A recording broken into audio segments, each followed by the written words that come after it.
Oh wait, hang on a minute. That's not the right intro. Oh, it's in this box somewhere. Hang on, let me go through my records.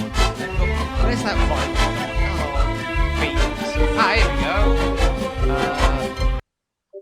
No, it's not that one. Where's the record at? I had it here somewhere.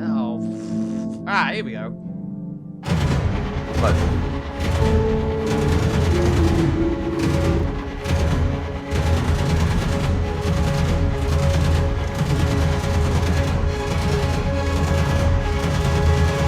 Hello and welcome to the least prepared Byzantian Brewscast episode that you've seen yet. I seem to have misplaced the intro music for a second there, but don't worry, we're back in it now.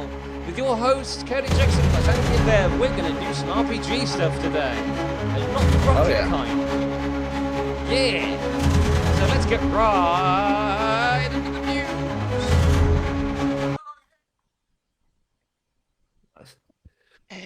Okay. Yeah, it's been a hell of a weekend. If it's a little sleepy, it's because I've been recovering from the Great Birmingham Run. Welcome to my weekend, really. This one. So did the day before was sort of like a kids race day. So basically, it was just being there and sort of stomping around, getting photos, that kind of thing, and like a very short mascot dash that was very cute and wholesome. And the actual thing today, it's been a day and a bit. So we've got some of it's going to critical fumble. Something very weird happened. It's been a lovely. I've basically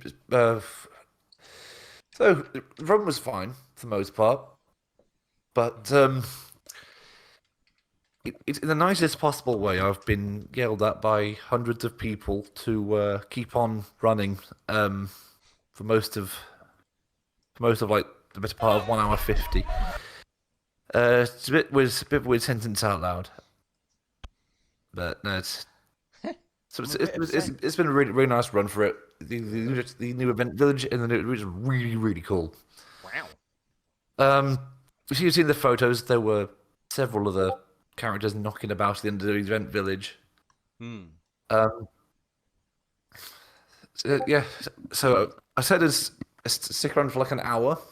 What actually ended up happening was I bumped into several different groups, and I know two people in said group, so I just stuck around a bit. Not getting random people who wanted a quick photo. Right. And then must have spent like another hour getting back because, well, it felt like an hour at least because it was had rested a bit after the run before I actually decided to get a train back. But that took a while. It's been absolutely mental. So yes, it's one of my friends that also does mascot work was there. Nice. So, yeah, he asked me about are you going to be in the Great Birmingham Run? I said yeah. Well, I didn't tell him that I would be doing the run. So he was a bit surprised by that. So just about caught him before he was done for the day. Nice. And because we could get chatting backstage with the other performers before the actual kids race stuff, I ended up chatting with whoever was in the official AJ Bell mascot suit as well. So she was nice. So I've got a photo with them because I thought it felt a bit daft, but it was a day where anything you can get a photo or anything to talk about why you're justify why you're actually doing it. Because some people thought it was what's that? Because they normally turn out the sidelines. Yeah. It was a day for just doing everything and anything. Which I don't think I've actually mentioned why the thing that got me started on like getting back into fundraising in the first place. So there's a recorded video that I'm going to put on my Just Giving page. So it's been a very, very busy weekend, and as predicted, at some point my brain just honked out and decided, no, you're going to sleep now. So I've been. I will enjoy a day of not much of anything, I think, Yeah, tomorrow. and it is a bank It's holiday been Monday, so there's no better day a for nice, resting. hot, tiring day. And I'm glad it's once a year. Oh my god. Mhm. Yeah. How's your weekend been? Pretty Or alright, yeah. week? So I was out, I think it was out Friday evening. Well, I'll say Friday, bit of Friday afternoon, just a couple of teas and stuff. Tea with a Yeah. friend. Church was interesting. I went. The reason why I was late is I was having coffee and a sandwich with a friend afterwards. Same guy, Very nice. Michael. Michael, he's all right. Uh, and yeah, we were just chatting. It was really great. One thing in particular we were talking about, of all things, was old like experiences with sports. We got onto it because of talking about CVT therapy and about what do you do in a tsunami. See, Yes, I. um, Let's carry on. Sorry. tangents. And we got onto the subject of like weird extreme sports, and then we got to do like war stories. So I spoke about the time when I got basically drafted to be part of my school's football team for a day because they were Okay. down a person, and I was in defence. And I decided, to body block a strike. Terrible Okay. idea in hindsight. Turns out getting hit full pelt in the stomach with a ball is very painful. Yeah, that sounds like fun. Effective, though, I guess. But yeah, I was out for the rest of the game. I still got man of the match. Genius. Well, it sounds like nobody else wanted to take it, but you Yeah, did your bit. I was either naive or extremely brave or both. Very good. But I've also been sort of busy this week physically. I've shoveled about 4 foot's worth of about sort of 4 foot by 2 foot of dirt on Monday, amongst other things. Just clearing up space so that a fence can go in over at my dad's. Also tipped over a Morris Minor and tipped it back again. That was quite funny. Okay. Because it's only a scrap one, so like Dad needed to get something under the car. Like, just turn the whole car on its side. That'll do. Fuck it. To get one of the wings off was the main thing. I had to get the gearbox out. That was funny. Thankfully, no one got hurt. But I woke up on Tuesday in like pain, just back pain, leg pain, arm pain, the whole 9 yards. Oh, I've only just really recovered from the aches, but but I guess to compensate for that, as I compensate, mood-wise, I got a package from my dear old mother come through. I have my old lovely. passport from when I was 5. I need to renew it, but I've got it now, which is the main thing. And with it was a little box of like really teeny tiny Enclave soldiers. So they're like one of the test prints that my mum mentioned that was too small, but she sent them over Aw. anyway. It's like a funny little thing, and they are diddy. It's weird because they're actually still pretty detailed for the scale that they're at. So they're below normal. What is it, 32mm scale? I'm not sure where I'll use them yet. Probably like in vehicles or something, or as a small diorama, like as a background, or maybe like if I build like a building or something as like a piece of set dressing. Because normal miniatures don't tend to fit inside your sort of like command posts or buildings. So maybe I That's put them fair. in there. But it's still funny. It's like, oh, look at them. Are they Uh, like 6 millimeter size, where you yeah, can yeah, they're put about like sort of one on six a base? millimeter size. Yeah, they are teeny tiny lads. So that Oh, was fun. And what else was I up to? Um, Not a whole massive amount. Oh, I did actually do a weird bit of, I say, modding. I managed to get Gran Turismo 4 Spec 2 hack working. So very nice. that's a very famous mod for Gran Turismo 4, which adds a bunch of different cars, but importantly, 2 randomizer settings. So there is a setting that will randomize each track for all of the events based on your username. based on the username that you go for the game, but also one that randomizes every single prize car in the game.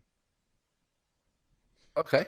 So instead of, for example, getting the prize car for one of the licenses, the normal one, which I think is like a Mazda or something, I got the Toyota 1, aka the really fast touring car. And instead of getting the really fast car in another race, I got the fucking Nissan Cube. It box. Nice. I love stuff like I love really silly randomizers. It makes me giggle. But yeah, that's been my week. It's not been particularly exciting, but yeah, it's been cool. Let's move into our big project then. Yes. Big project. Has been. I've started going through my fourth edition Darks and Monster Manual, and I have updated one of my older ones because I guess I didn't power scale it right. Ah, So where is it? Might talked about them a while back. The Crodlu. They're the Darks and equivalent of horses, yeah. and I've respect them to be actually a threat because I really did them. I guess with the dirty the first time. What have I got though? Oh, yo, go on. See, my laptop's also waking up. That's good. Right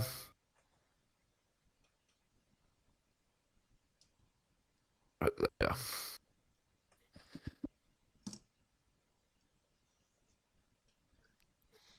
Hmm? Well, yes, what else have I been working on?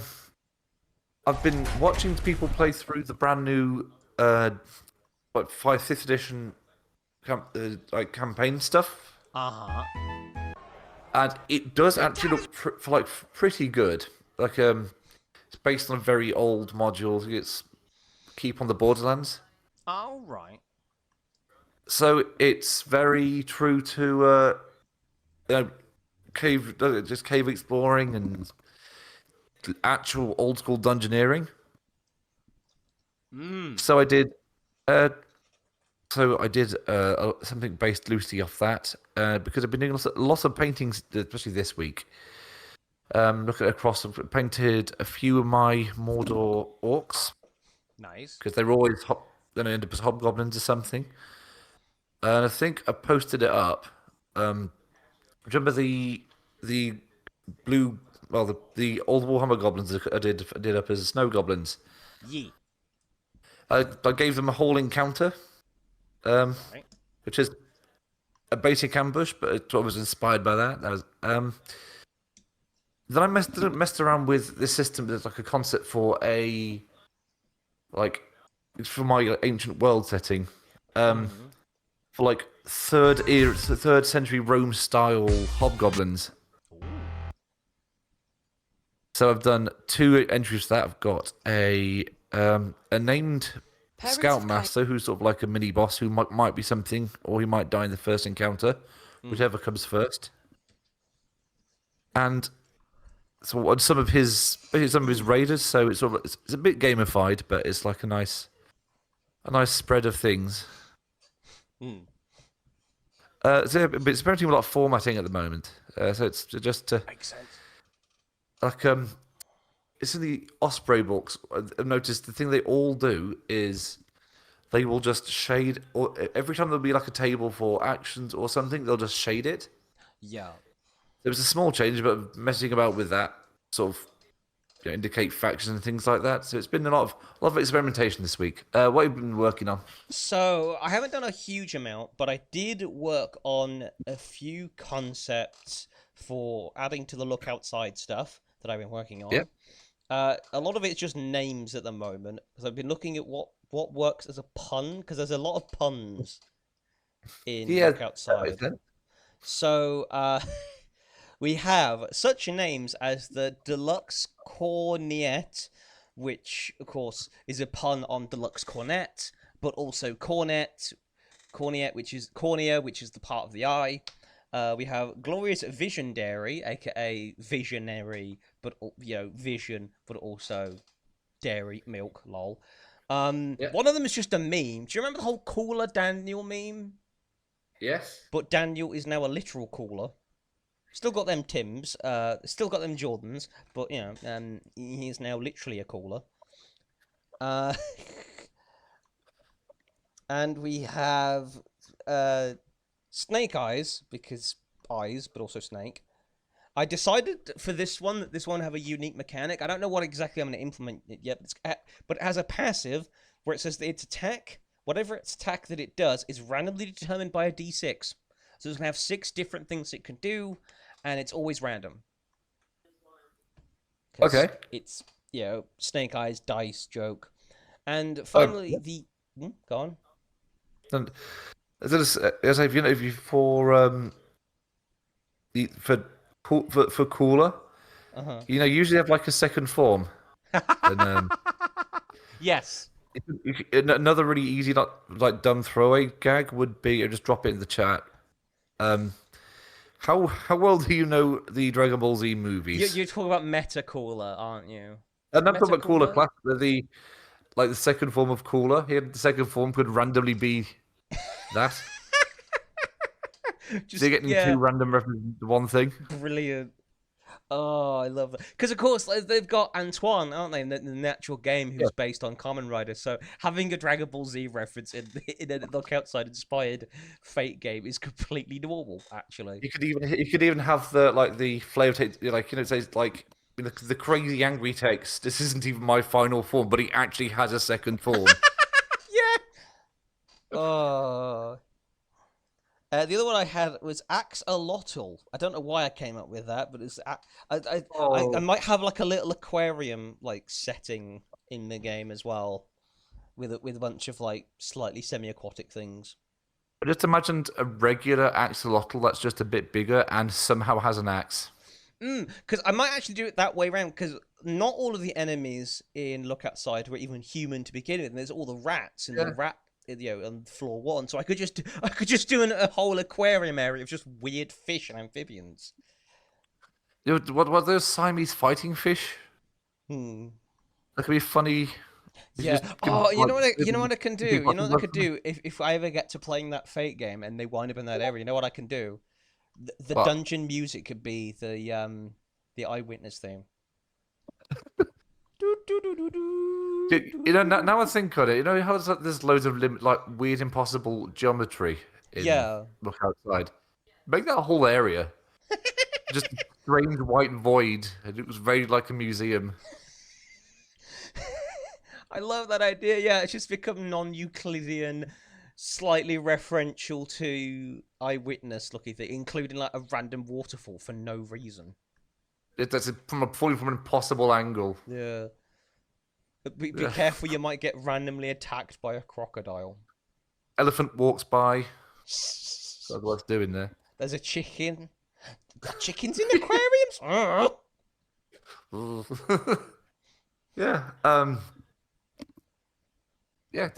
Carry on. Sorry. Yeah. So I've worked on it a little bit. I think it's great because a lot of this is on my phone, which is probably like the benefit of Fate because it's so stripped back. You can easily and quickly homebrew stuff on whilst you're on the bus or something. So I've been doing a little bit when I've been traveling to places or whatever.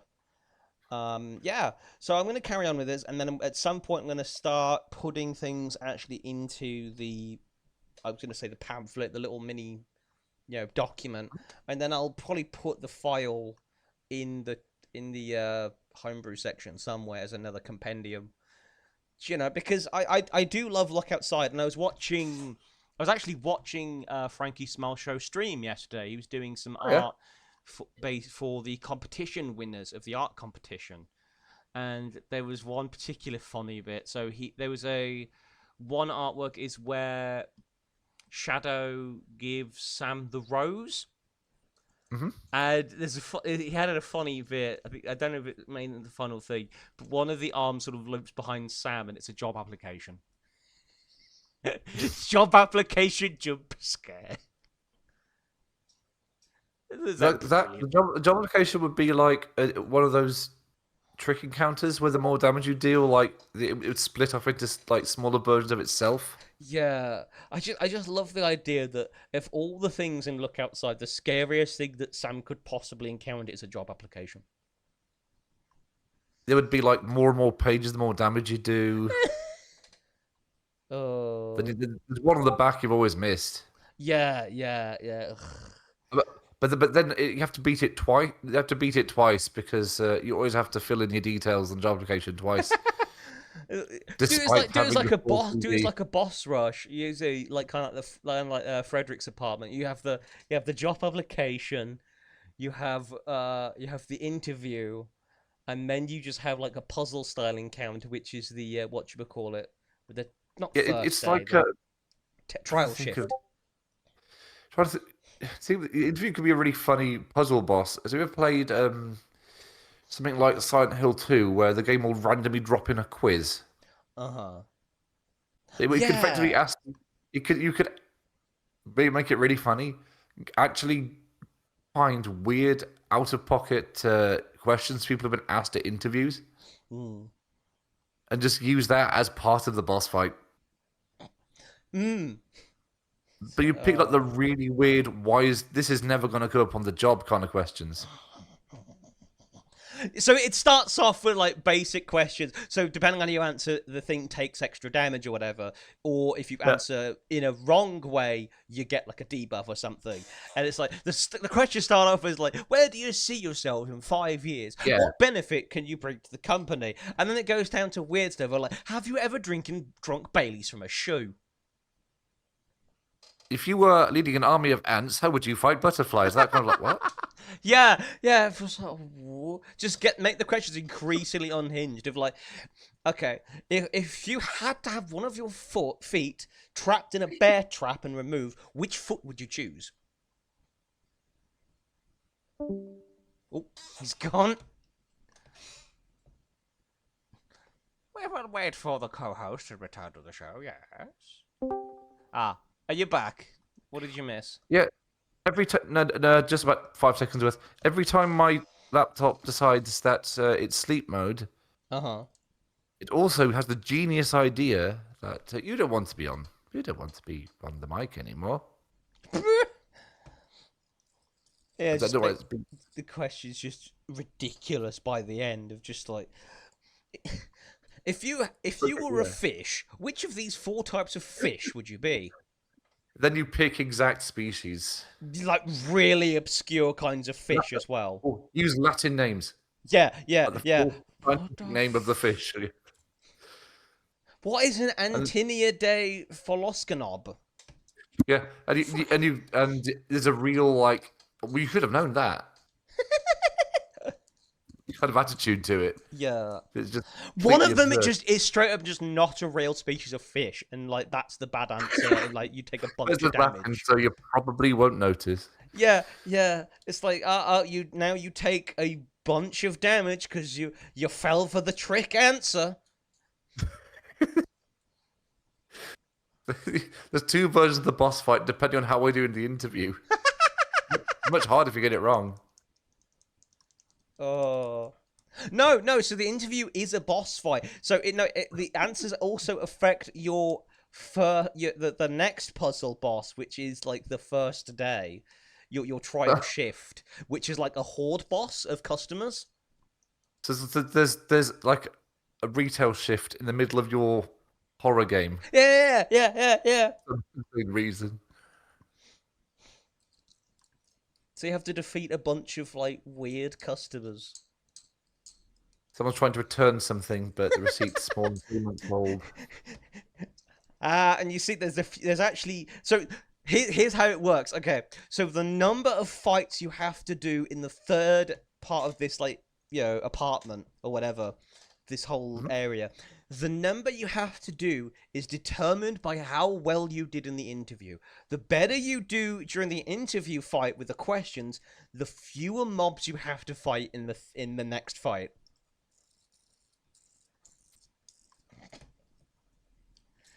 Oh. That's like the world's most boring yet also messed up a possible outcome for a non-Euclidean room. Yeah. It's like, oh, for goodness sake.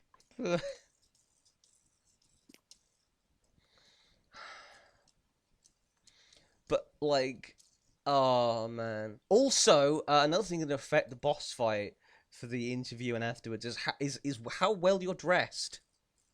Oh yeah, that's a. Can you change how you dress and look outside? You can change what like you can change what you is in on your torso. Okay. Yeah, so you've got like different like shirts. You got like the coat of arms. I think there's like the painter's apron. I think there is Right. actually a elegant suit in the game. Ah, all right. So it's like if you're not wearing appropriate wear for this fight, which like Well, again, nailed down to a couple of different possible outfits, the fight for the interview is actually more difficult. For goodness sake.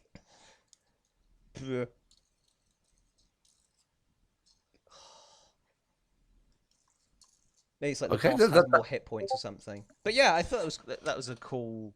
I need to start writing some of all these ideas down, especially because the sillier the better for Look Outside, because it is that kind of Yes, somewhat silly kind of you horror. could almost write anything for look outside because it Yeah, doesn't have to rely on a whole lot of logic. yeah. Speaking of logic or the lack of way, let's move on to Critical Fumble. I lost a shoe. How I lost a shoe. Shoe. I lost. Well, by saying lost a shoe, I think someone has accidentally taken one of my shoes. Oh, I thought you were just making a joke. So you've lost a No, shoe.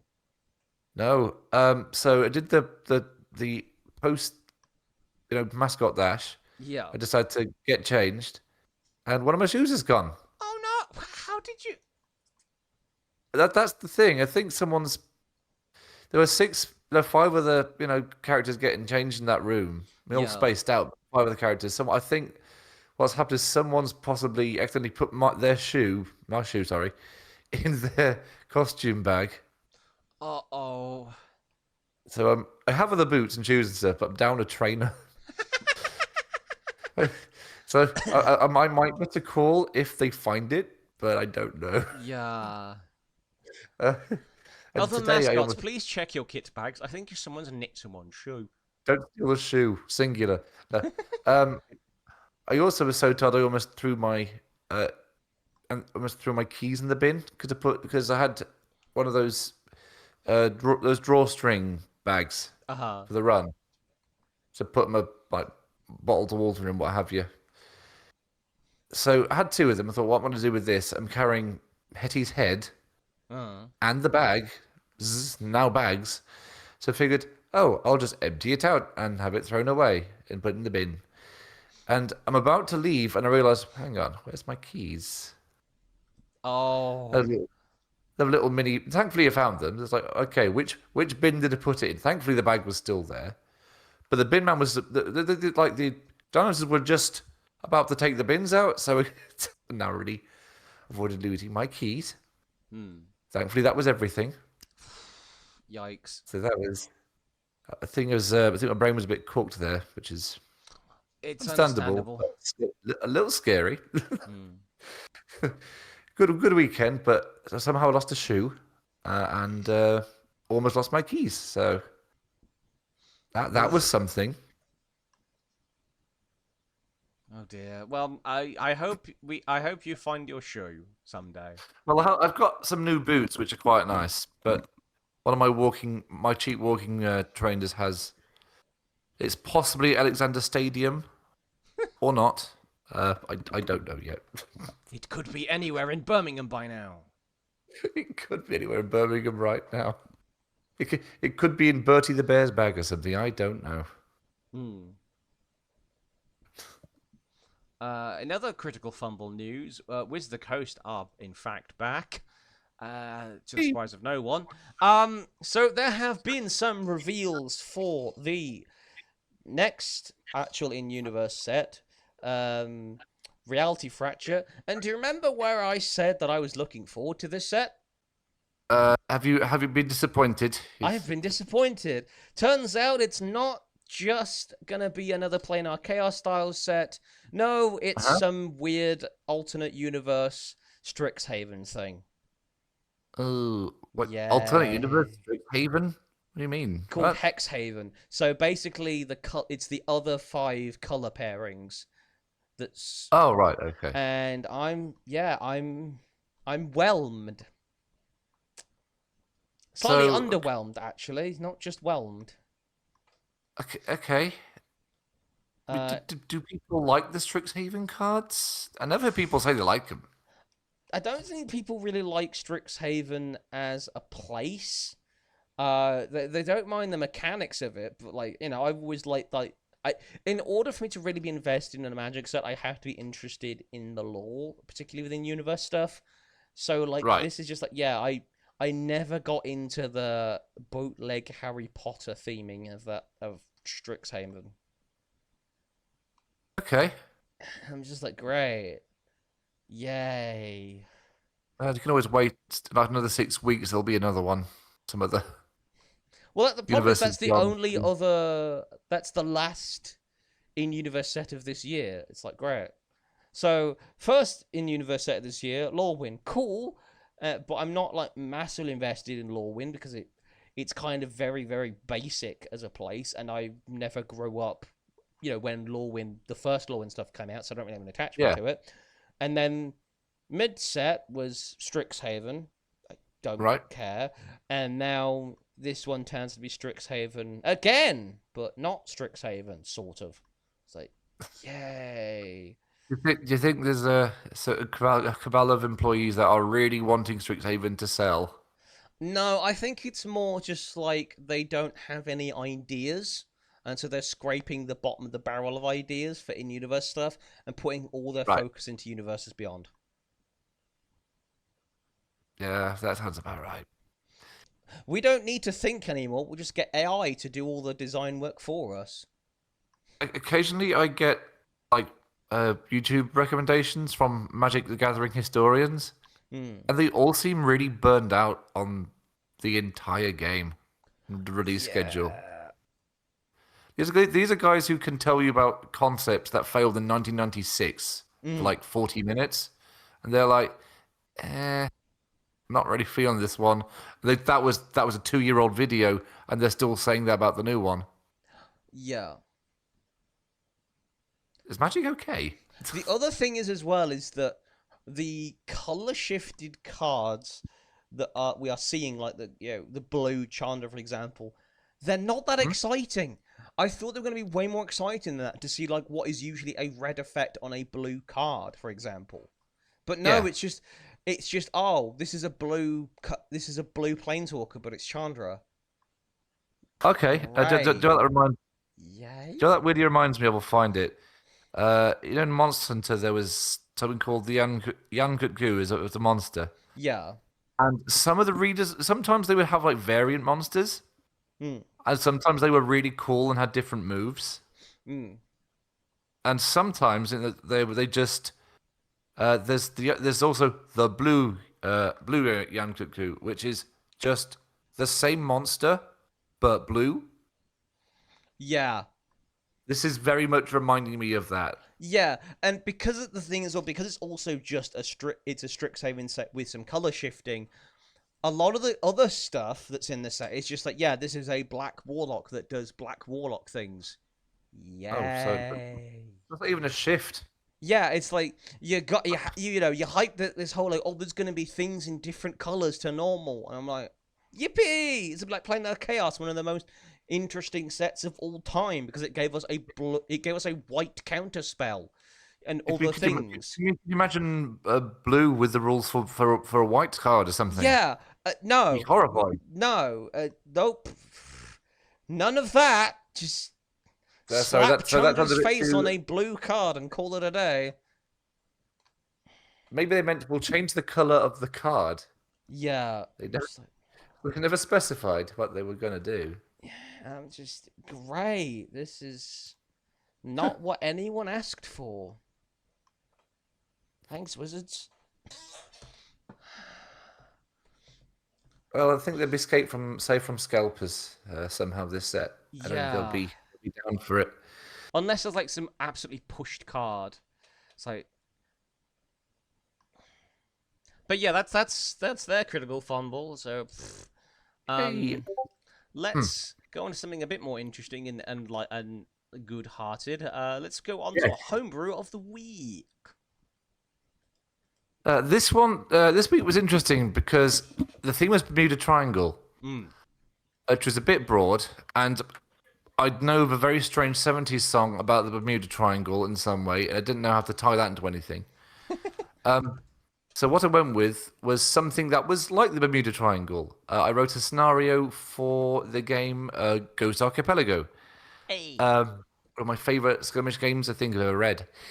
It's a real simple scenario. I wrote a mist novel because of a lot of the rumours about the Bermuda Triangle, about people get lost, and planes lose their sense of direction, which is apparently not supernatural at all. It's just sort of how magnets kind of work. Just a weird magnetic irregularity down there. But that's not very good for fantasy. So instead, it's a manner with magical mists from the game Go to Archipelago. The encounters are really simple. The encounter is called Mist Wraiths. So they are a pseudo-magical thing they call them wardens, but any spellcaster can try to summon in-game. Uh-huh.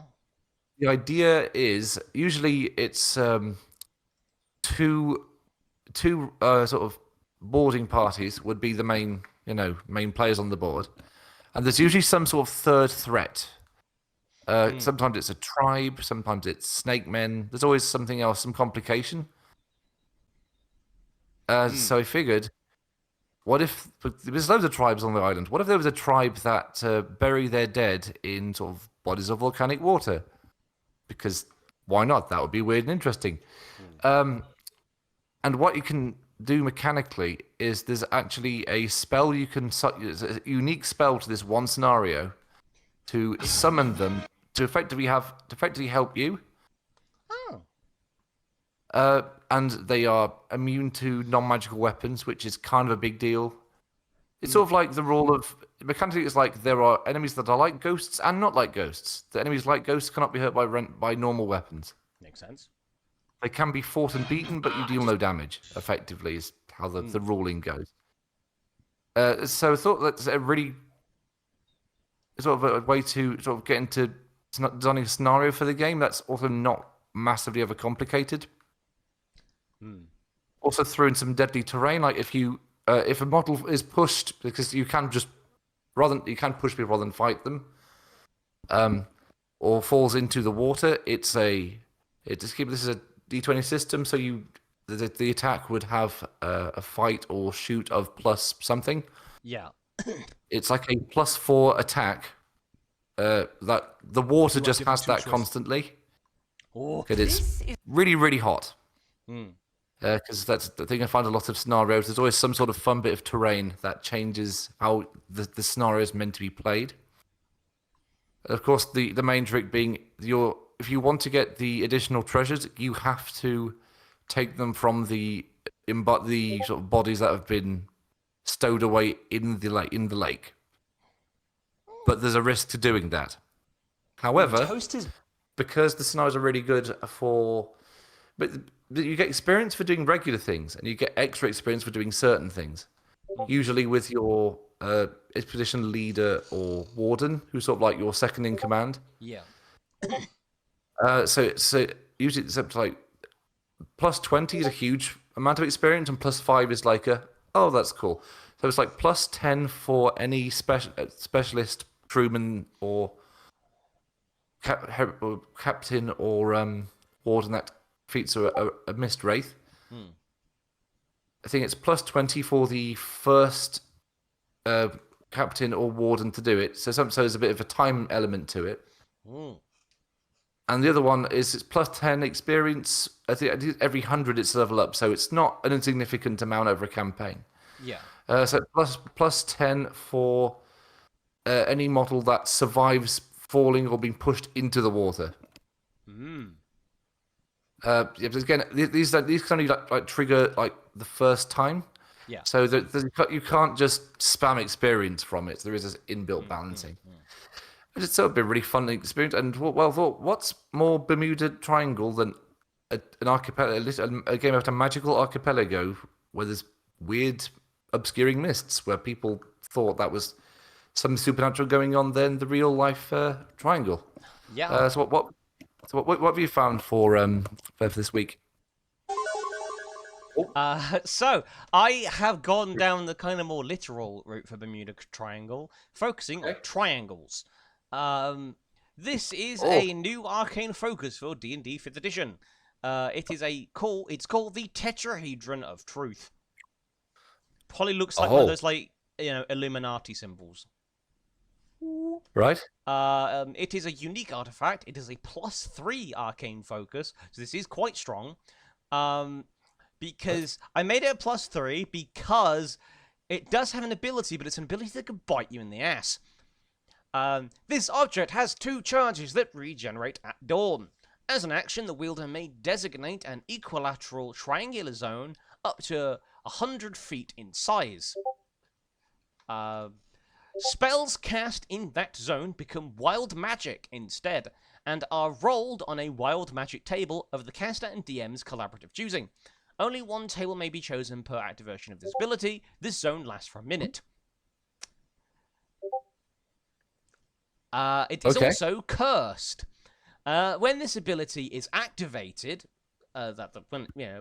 all spells cast through this arcane focus become wild magic and are rolled on a table of the DM's choosing, DM in bold. This effect lasts until the next dawn. Okay. So, so yes, you can create a zone of wild magic, a literal Bermuda Triangle zone where weird things happen, but that then kind of makes all of your spell casting also wild magic until the next dawn. Funny object is funny. It sounds like it's adjacent to anti-magic.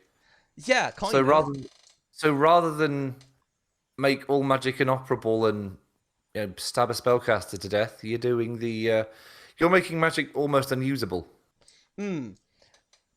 Because even by making it a wild magic area, that could benefit your opposing spellcasters as much as it could harm them. Yeah, so if you want a bit of chaos and you don't necessarily want access to to a proper anti-magic zone, which is high level, might be a good way. Yeah. And at the very least, if nothing else, it's at least a +3 arcane focus, which is pretty good outside of its main ability. But it's like the temptation is there. It's that constant temptation of, you could make a wild magic zone, you could do very funny things. Do it. Like those, like those early, it's like those early generation Yu-Gi-Oh! Fiend cards Yeah. that have a very niche effect that might be useful, but somehow cost you life points. Yeah, exactly. It's like, ooh. But it's funny though. It's funny. He's fighting a water monster. You can gain 500 attack points. What? Yeah. So that's what I did. I thought, how I like my strange things and making wild magic tables, etc. So now there is a way to actually invoke a wild magic table. Cool. So is it the regular magic table, or have you done a funny and? So I haven't done a specific one for this yet. I might do a Bermuda Triangle table at some point, like a little one. But I'm sure there's probably like Bermuda Triangle adjacent silly magic tables out there. I know there's like some with like 100 different possibilities, which are far more refined than anything I could probably do up in a week. Okay. So that's why I kind of left it up to player. The main one being player and DM's collaborative choosing, and then the other one being the DM's choosing for the curse. A DM could either make that very funny or very, very painful for the wielder of this object. Okay. So yeah, that's my homework of the week. It's a small one, but I think it's actually pretty funny. I love making items in particular because I feel like there's a lot of magic items out there in D&D that are just like, oh, this is just a +2 weapon that does Yeah. fire, or there's this that does a line attack, or etc. Nah, give me weird arcane focuses that do stupid things. Magic's weird, Yeah. bro. Yeah. I like to have spells bound in things you wouldn't find spells bound to normally. Yeah. And also, I love the idea. I love the concept of magic items that level up with use. Mm-hmm. Because I find a lot of how many campaigns you get a magic item at level 3, you never think to use it because you get a better one. Yeah. But let's say you really like this. I don't know. Let's say you're playing, especially if you're not playing strictly a martial class, but you find a short sword that does something a little extra, Yeah. and you really like it for some reason. You don't want it to get outclassed by a random +3 great axe later in the game. Yeah. Well, if you keep using the same weapon, it's on the same level or almost as good. Or even just like Dark Souls style upgrade material, like rare things that can increase the plus of a Yeah, magic weapon or something. it works as well. It's basically people, people get attached to cool items, but Yeah. because the number's not as high, so some people go, never mind. I guess I'll abandon this item I really liked because it's defunct. It's no longer it's obsolete. Well, not anymore, perhaps. That's why, like, even with some of the weaker stuff I do, I like to give them abilities that are quite strange or unique to that. So it's at least something that even at higher levels you might wind up using, even if the plus isn't so good, because it has a weird ability that will still be useful in some situations. Yeah, I mean, now I think on it, something as simple as an enchanted torch that requires no lighting. You just sort of command it Yeah. to. That could be not powerful, but insanely useful. Isn't there a literal lantern of revealing? No, that's no. Okay, that could be useful. Hooded Something lantern, point you've got of invisible stuff. dial, bright light. I thought there was an oh, the ghost lantern. Right. Yeah, the ghost lantern does that. Some of the type thing. I think I swear there's like actually like a torch slash lantern thing in 5th edition that like just is a magic light that is always on, and you can hood it so it doesn't. Yeah, because it's far from game breaking, but Yeah. you will, due to the way darkness works, you will need a light especially if you just do the one light source. Mm-hmm. It's actually surprisingly useful. It's like one of those. Have you ever had one of those Swiss Army knives? Yes. Like, how often have you actually used the stranger attachments? You got like 12 of them. I don't think I've ever used the the corker. Yeah, but if you're an adventurer, I imagine there's at least two times a day you'd think to yourself, "Oh, if only I had one of those." Yeah, yeah. It's like, oh, there's a potion bottle, but it's one of those that has a cork top. Oh, man, I wish I had a blinking corker right now. Yeah, it's like inventions that are useful but not necessary. Yeah, yeah. Like, oh, that would be cool, rather than magic sword. That's kind of cool. And those are fun, but I'm having a look at Swiss Army knives. So what? So there's a bottle opener, which makes sense. right, yeah, There is a little mini pair of scissors. Yep. yep. There's a knife, obviously. There's But yeah, actually that a makes sense. second smaller knife, which I think is a letter opener type of knife, isn't it? Yes. There's actually, I think there's a different type of bottle opener as well. There's the corker. There is a sewing needle, and That's still useful. yeah, and a little hook piece thing as well. There's a little hook type. For thing. fishing? Tiny fishing? Maybe. Okay, that one I'm a bit lost on. One of these has just straight up pliers in it, like a mini set Okay, of well, pliers. wow. One Is has this like like one of those really sewing comically knife. big ones? No, this is no. This is a normal Swiss Army knife. It just Okay. has a really tiny pair of pliers in it. Saw blade knife I could see being used a lot for like small scale woodwork Yeah, stuff. woodsmanship. Yeah. Nail file. You know, what if we just gave that for D&D?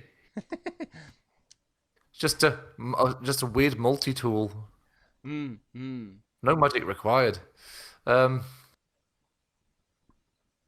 But yeah, I don't know how often, say, someone in the field would wind up using, say, The sewing needle. yeah, or even like the hook bit, Yeah, that's a bit of a niche one. I'm or a sure there's a pair of very exact scissors. purpose Like, for who it. uses a pair of scissors in the situation we have a literal knife? Like, how many situations are you Yeah. going to need Why would scissors you? as I've never opposed thought to a about it that knife? way round. But then again, as well, so you obviously have the knife, Hmm. but some of them also have the saw. Yeah, yeah. The So saw makes sense more, at least more so than the scissors do, because obviously for things like wood, a knife isn't yeah, that good against. yeah. But I'm just thinking about the motion. I mean, Hmm. more often than not, assuming you don't find trouble, you're using the knife in a sawing motion or Yeah, cutting motion. yeah. Huh. And like, why are there two different types of bottle opener? One's for red wine, the other's for white wine. Oh, this one's even got a mini ruler on it. See, that's useful. Okay. Um, yeah. This one's got like a claw-looking bit. There's a few different types. I bet Claw. any ex-army people in the comments, what, Have used them once. please tell us what pieces of a Swiss Army knife have you used and which pieces haven't you used? What's the most obscure one you have actually needed to use? Yeah, Like, yeah, yeah. Please let us know in the comments below because I am dead interest. Why is there one on this one that looks like a tiny bone saw? for tiny surgery. Tiny surgery. Like, Oh my days. like, there's a channel that did a lot of Fallout New Vegas content alike, Mm, and one one of them obviously knows a lot about guns. mm. What some of the stuff we're talking about there reminds you of like why like post World War II rifles still had like a bolt you could pull back to clear the chamber, Mm-hmm. even though by that point the technology was already there that it wasn't really something you needed. Yeah. But the bolt handle was just put on anyway because I think the army thought that apparently it would be reassuring to the soldiers to have it as an option. Mm. And I think the guy who he co-hosts with said, "I've used it like one time." Yeah. You know what I haven't seen on any of these Swiss Army knives, which is really, really What? weird? An adjustable spanner or a drill bit piece. A little wrench. Yeah, like a little adjustable wrench. Like, or even just like, like a screwdriver or something piece, to if you Yeah, needed to, because obviously with army and stuff, you'd need to occasionally, take apart your weapon, to clean it or put it back together again, and yeah. sometimes get a jam. Why do none of these have a tiny screwdriver bit?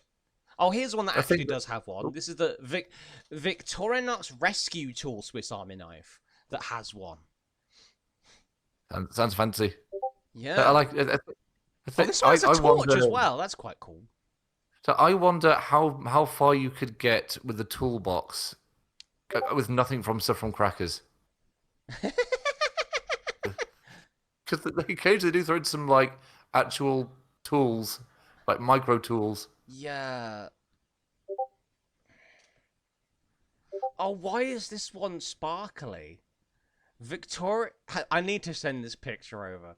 So This is like phone sparkly. cover case levels of like cutesy for no reason. Look at this. Okay. This is the Victorinox Classic SD in brilliant crystal. Why is it bejazzled? I don't know. I don't know. It's like How yes, much? this is our female model. How much would this cost you? So this is £133.99. That's less than I thought it would be. To be fair, I was. Yeah. Tools: small blade, nail Yeah. file, screwdriver, scissors, keyring. That's not a lot for a. That's not a lot for a Swiss Army knife, especially No. not one that you're paying nearly £140 for. It's the Swiss Army knife for the influencer going to Coachella, I think. Yeah. I like how one of these is like completely useless. Scissors. Like, yes, blade, understandable, nail file. Yeah. Gotcha. Okay. Screwdriver, cool. Scissors. Yep. What's the point? Knife is there. What, you don't want to accidentally chip a nail Well, while you're Swiss Army I about? reckon that for like plasters and stuff though. Mm. I mean, you could use a knife, but why would you when the scissors are probably better for it? Yeah. But yeah, this is a bit That, weird. that one seems like there's not enough on there for a Swiss Yeah. Army knife. It'll be a bit of a rip-off. I mean, Are we just look going at to this. review, like... For example, look at this. This is a £45 Victorinox Fieldmaster. Okay, look at this one. Oh, that sounds good. It's got Look a at all cool the name. attachments on this motherfucker. Yeah, see, when I think of like pocket knife, this is what I think. Oh, of as that's the a Swiss can Army. opener is the other bit. It's Yeah. not another bottle. It's a can opener. Yeah. So that makes a lot Yeah, more sense. Yeah, this is exactly what I think of when I think of Swiss Yeah. Army knife. I Down don't to know the why colour. we got large blade and small blade. Can Let's open opener, screwdriver, bottle opener, screwdriver. Oh, so there's two different screwdrivers. That's good. Wire stripper. Oh. Reamer punch and sewing all. Yep. Phillips screwdriver, half size. Scissors, Right. wood saw, multi-purpose hook, toothpick. Okay. And tweezers. See, that is a Swiss Army knife that makes sense. Swiss Army knife. I don't know how often you're using tweezers in the field, but unless you're a medic, but Yeah, that looks like the most Swiss Army knife ever. It's red, like that weird red that you've always seen them in. yeah. It's like the default. I think we might have to do like a tier list of Swiss Army knives now. Uh-huh. I think we're looking at a B tier right now.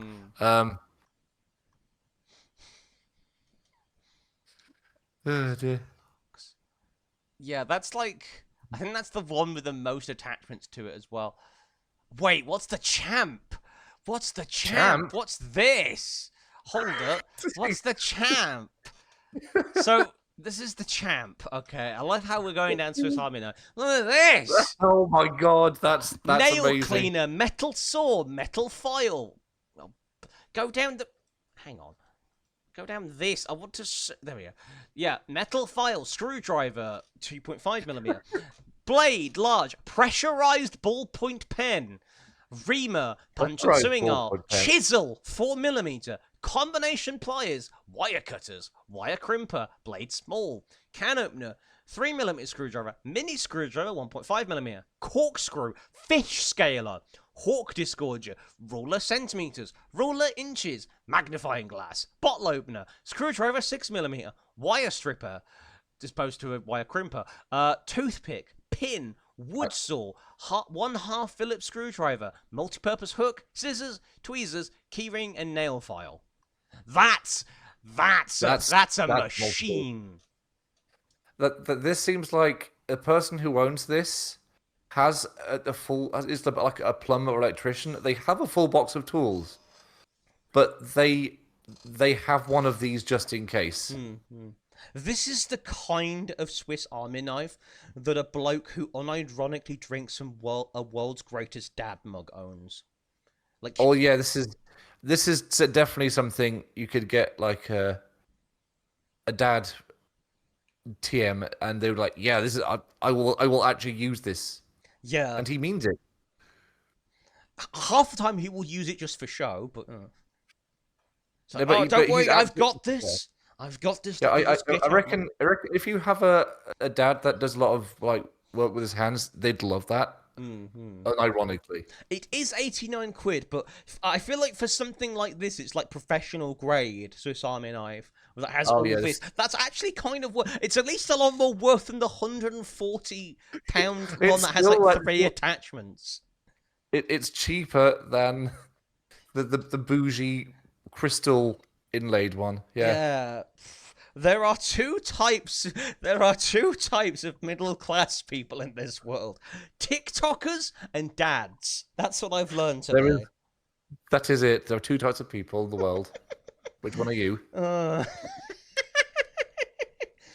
I'm so glad we went down this rabbit hole. Oh man. Got a tier list coming next month. So that's probably gonna be. Let me just go on to the wheel. Twitch thing. So the wheel, yes, the wheel. Please. I remember this week. Maybe we should add Swiss Army knife adjacent to the wheel. You know what? I'm adding that on. I did add a couple because we've been. 318. All right, let's go so yeah, time. Swiss. Turn this down. Let's call it multi-tool. Yeah. To keep it really broad and funny. You're getting behind the scenes today, everyone. I also add the ones we had before. We have goblin adjacent, non-horse mount, glass cannon, an insectoid. In spirit of today, I've added fear and hunger and look outside. Yippee! Because I figured that would be nice. And now watch it. It might be multi-tool. So let's find out. Let's find out. Let's find out. Oh, okay, non-horse mount. That's been Yay! Nice. Yeah, and that's not strictly sci-fi or fantasy. Is it ridden like a horse? It will count. Yeah. This is just a closing thought. Yeah, so closing thoughts. I actually do have a couple of closing thoughts as soon as my brain catches up to itself. Okay. So, one thing I was thinking of is I've been trying this Vezu flavored water that I got given. I'm not normally a flavored water person, but turns out cherry and lime is a really good combination. Okay. It's kind of almost like a non-alcoholic Copperbergy, if that makes sense, kind of combination. Oh, and I've been having those for a while now. Been build up to the run, so I know exactly what you mean. That's good. It's actually refreshing. It's actually a nice change from drinking cola all the time. It's not caffeinated, I was just if I'm that desperate, I will just go to apple juice or something because it's always agreed with me. Any closing thoughts on your end? Yes, I was going to mention actually. So I mentioned how I asked to be pseudo interviewed because you can same way doing the run. I don't think I've actually never mentioned why I do all this crazy stuff in the first place. And it's just kind of occurred to me. So you'll remember. Remember. It would have been like going on 4 or 5 years ago now. But I was quite a bit. I'll admit it. I was quite a bit chunkier then. And it's about like 5 years of actually trying to get into some sort of shape. And what actually got me onto this at all was Rhiannon's funeral, because I figured because obviously you live long enough, you see people die. Yeah. And that was a bit of my genuine moment of you can be dead in one day, and there's no warning on that. It sort of scared me straight in a way. So I suppose, that was a hard day for everyone there, but that's something I managed to take from it, and now sometimes I'm a hedgehog or whatever, and I'm risking hypothermia for a good cause, and I like this. I like where I am because of it. I just think it's funny I never even mentioned the exact reason why after years of doing it.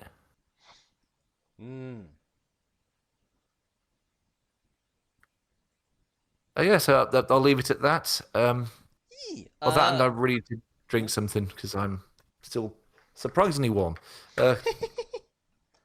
Oh, bless your heart. That's all right. I'm glutton for punishment. Carry on. Another thing I have eaten lately, which I'm happy about, is fish food ice cream, that like Ben and Jerry's flavor. I haven't had any in like years, and all of a sudden I had a few offers for online food grocery ordering stuff. So I was able Yes. to get some at a really decent price. And I was like, oh, it's so good. I've missed this.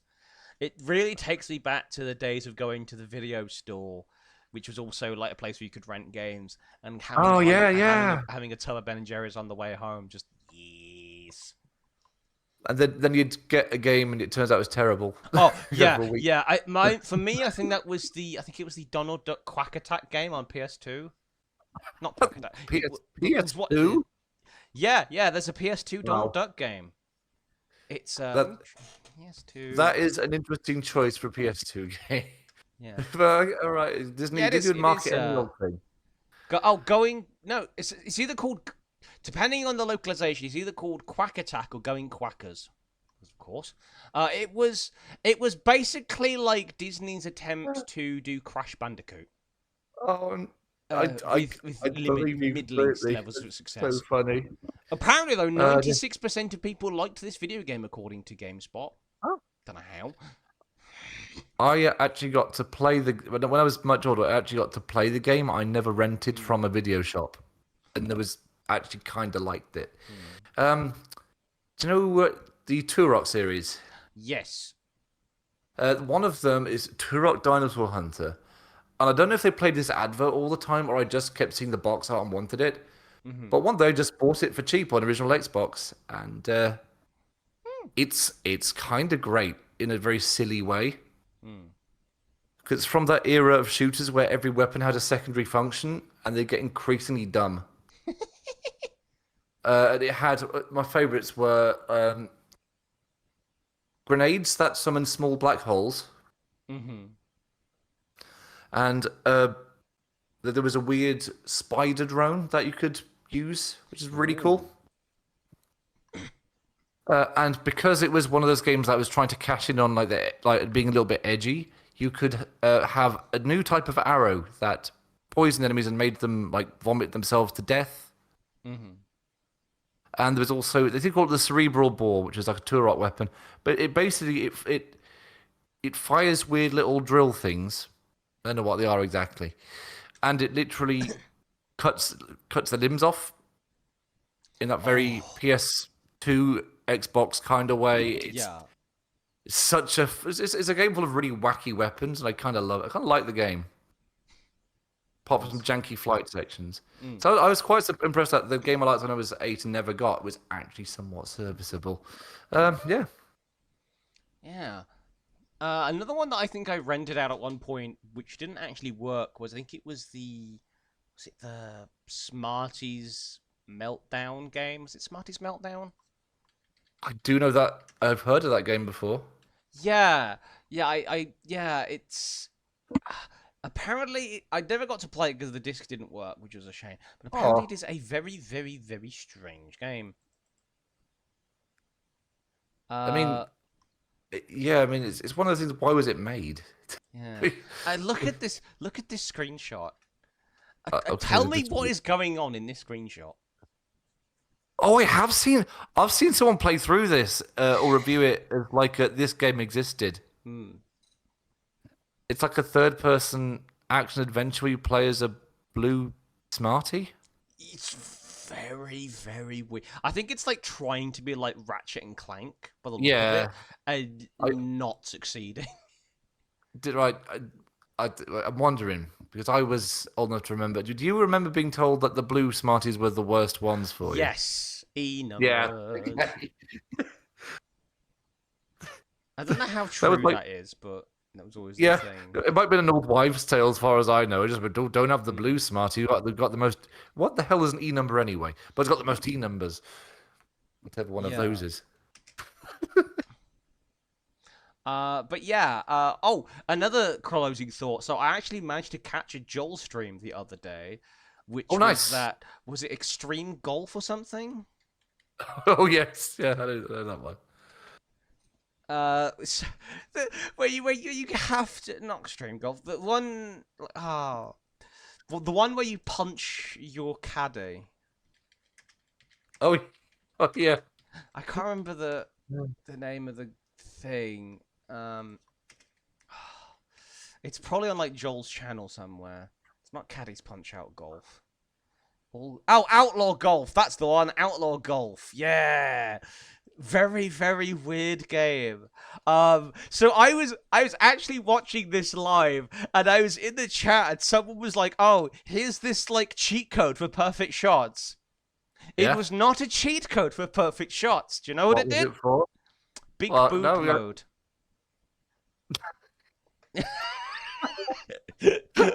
Yeah. Big titty mode. Because of course, Twitch chat knows how to be funny. It's like, oh, for goodness sake. And someone in the chat was like, do it again. It's like, oh, fine, of course I'm going to do it again. What's the maximum size of the...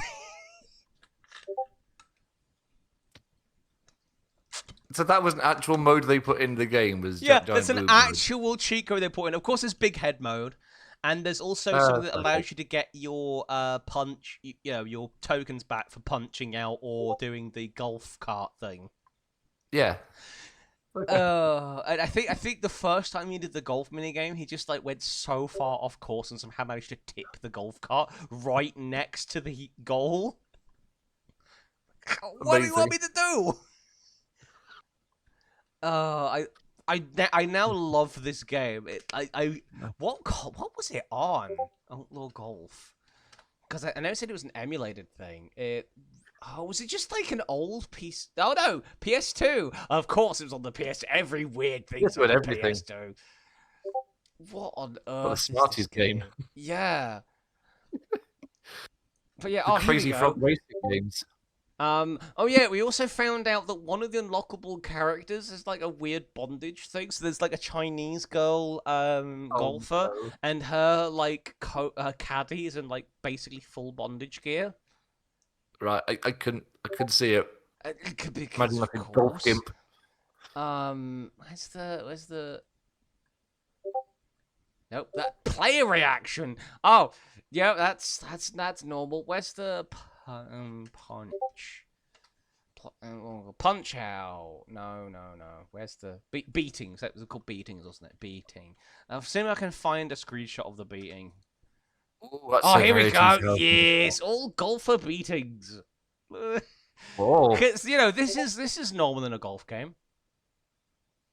it looks like this is like a mod for The Sims with like got violence. Yeah, just extremely violent golf. I'm just looking at the box art. I love that. Here it is. Yeah. Guy in a gimp mask. Because makes sense. Of course. That's golf. That's golf. That's not golf. I don't know what is. They made an Outlaw Golf 2? I think you know what I have to get now from like Skegness somewhere. What? Outlaw Golf 2. Wait, no, wait. Outlaw Golf, Holiday Golf. What?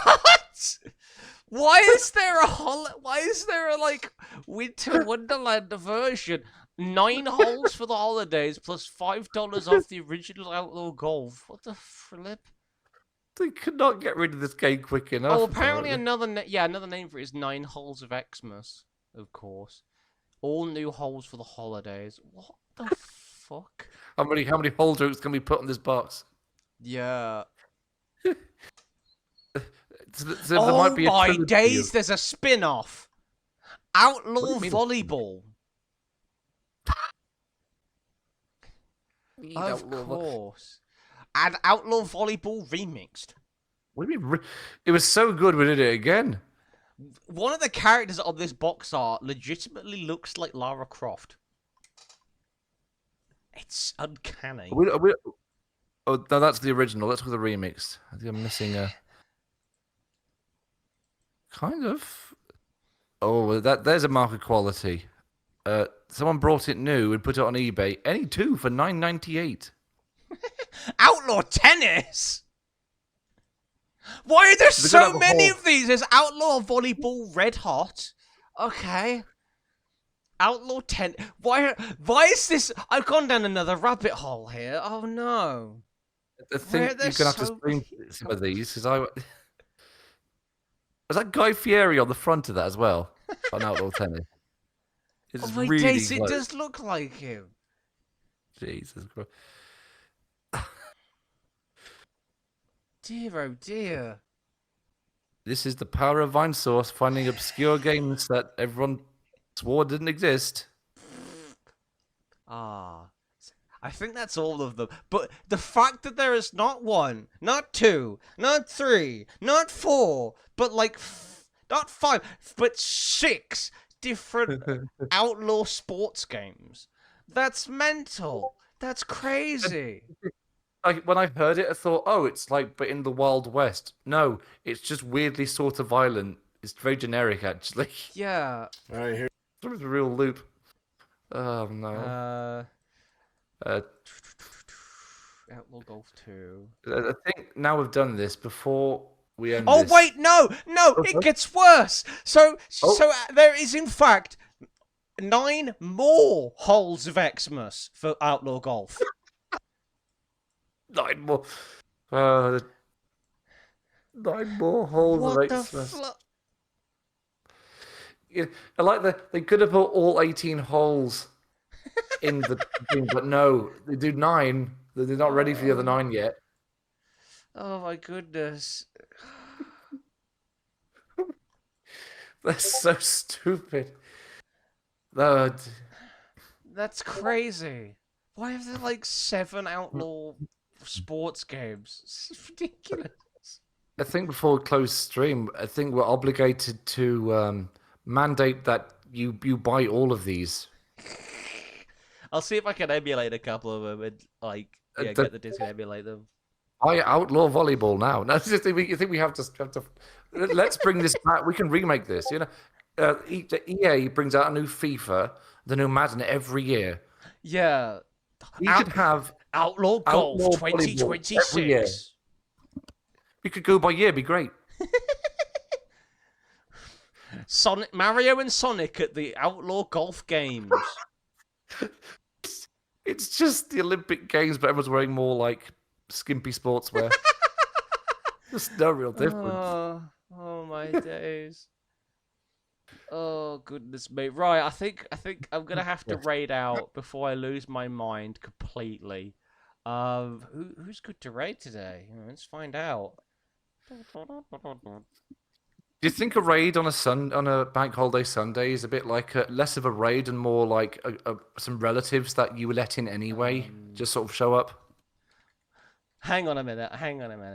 Is anyone playing Outlaw Golf? No! We're Damn sponsored it! now. Outlaw... Is anyone playing Outlaw Golf 2? If anyone's listening, this is your cue to get Outlaw Golf somehow. We will raid Outlaw Golf players after. If you're playing it, we will raid you. I'll be amazed if there's something there. Oh, it's a shame that no one's actually. No, surprisingly, no one is playing Outlaw Golf, Outlaw Golf 2, or Outlaw Volleyball. Not the 9 extra holes. Not even 9 more holes. My God. So let us go and you know what? We were talking about him earlier. Frankie Pixel Show's actually streaming right now. Yeah, He's that sounds good. Malison. He's doing some stuff for Malison, which is the new game he's working on. Oh, Dev Norris stuff. All right, great. Yeah, so great message in the chat.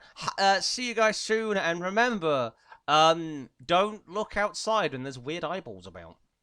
But by Outlaw Volleyball. Yeah. Your homework, chat or YouTube watchers, is play any of the Outlaw sports games. We are now sponsored. It's now sponsored by Outlaw Golf. I wonder if that company is still going. We could find out. Who made Outlaw Thanks for listening in, and see you next week. Hypnotics is the company developed by I can't. There we go. Copy. Are they still going? Developer.